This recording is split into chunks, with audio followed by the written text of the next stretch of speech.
Listen to Alfred. Brigit Strawbridge has won a prestigious award for her narration of the audiobook to accompany her title, Dancing with Bees. The French Mill Lane-based author has also been commissioned to write a second title following a successful book tour, which included a Cheltenham Literature Festival appearance. Few people may know that in recording the narration for the audio version of a book, Brigit's childhood dream has been realised. Always wanted to be a Jackanory reader. That was my ambition when I was little. That children's television story time is a distant memory for most, but audiobooks are very much of the moment. Each year, Audiophile magazine recognises exceptional titles which excel in narrative voice. The US-based awards judges were so impressed by Brigit's slow, warm tone as she read Dancing with Bees, they gave her the top prize in the biography and memoir category. The judges felt that Brigit's lyrical pose translates well to audio. The praise came out of the blue. This was Brigit's first narration. So the publishers emailed me just last week to say, you've just won, it's called an Earphones Award, but then about 5 minutes later I had an email from a really lovely lady called Helen Lloyd, who, she's just a Twitter friend. I'd said on Twitter, please could somebody help me, I don't know how to do this. And this lady, Helen Lloyd, is a voice coach. So she had spent time on the phone with me, giving me tips. Helen emailed me as well and said, do you realise what you've just won? This is an international award and people strive to win this and you've won it. And Brigit received extra help in putting in a performance that's gained her the audiobook Oscar. The actor Sam West, who recently played Sir Anthony Eden in the film Darkest Hour, offered his advice. One of our most amazing actors really kindly gave me about 6 or 7 different tips, including picture one person for the whole 3 days and imagine that they are either you're sitting opposite them in a pub or over a cup of tea. Tell that person your stories and your book. Brigit was even advised what to drink in the recording studio in Gillingham. Not to drink water, but to drink coconut water. It lubricates your throat instead of drying it up.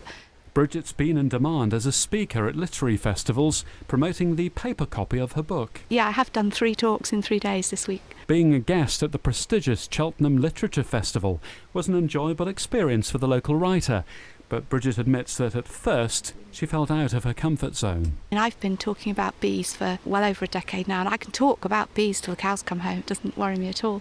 But it's a whole different thing talking about your book and yourself. You know, it's very, very unnerving for me. I did a couple of talks at festivals 2 weeks ago, one in Abergavenny, one in Appledore. So the Appledore one was the first literary festival that I've ever spoken at, and that was a really lovely little one. So Cheltenham is a whole different ball game. It's big, and I feel incredibly flattered to have been asked. Brigit shared her session with urban beekeeper Bill Anderson, author of The Idle Beekeeper. I didn't enjoy the first 5 minutes because I couldn't see the audience, because it was dark and there were bright lights on the stage. It was a proper stage.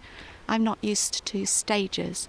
I'm used to standing in village halls, chatting. We had wired mics, which was really helpful because you don't need to shout. But I was a lot happier towards the end when they turned the lights up and I could see the audience.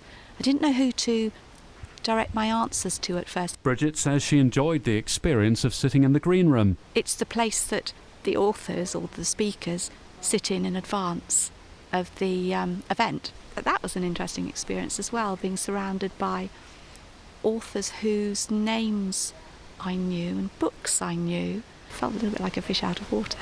And she says she had to keep her cool and not appear starstruck, rushing up to familiar names. I know, and I would so love to have done that because Jenny Murray from Woman's Hour was there. This potentially overwhelming experience was made much better by having friendly faces in the crowd. Local artist Gary Cook and his wife, journalist Susan Darcy Cook, had travelled up from Shaftesbury. They texted me in the morning and said, would you like some friendly faces from Shaftesbury, or would you rather not? I said, oh yes please. And then Darcy asked me a question, a really good question, you know, why is the hairy-footed flower bee your favourite bee? So it was really nice to see faces I knew. When all of that had finished, because it's a book signing then. You go to a kind of a Waterstones set-up, pop-up bookshop, and there's a table with a black tablecloth and marker pens. A couple of people bought books that they'd already purchased and read somewhere else and came specially to ask me to sign them. Oh, that was just lovely. The writer has more dates in the diary and will be speaking at the Taunton Literary Festival in November. In 2020, Brigit's been booked to appear at the Oxford Literary Festival and a nature writing event in the Cairngorms. There should be plenty to talk about. She's writing a new book. It's going to be less bee focused, so still quite a lot of bees because bees are my thing, but it's going to be talking about the slow worms and the grass snakes I just showed you in the garden where they live, about long-tailed tits and great diving beetles that we have in the pond. So it's creatures that I have seen and wondered about, and it will include conversations or me going and meeting people who really know their stuff, because I think this is seeing something, wondering about it, and then going and asking one of the UK's experts about it. Working title is On French Mill Lane. So Shaftesbury again is going to be in the spotlight here. Yeah. I don't know whether I can publish it under that name, because I think you have to be wary about naming a place. It's not really fair on other people. But the whole idea is that it's based on what's in our back gardens, but then expanding that and going further afield to ask people to tell us more about it. There will be a wait before this potential bestseller hits the shelves. 2021, I'm a slow writer. But secondly, because I don't want to do a second book just a year after my last book, and I don't know if I would ever have a third book in me. Thousands of the new and existing fans hope that's not the case. Listen to Alfred.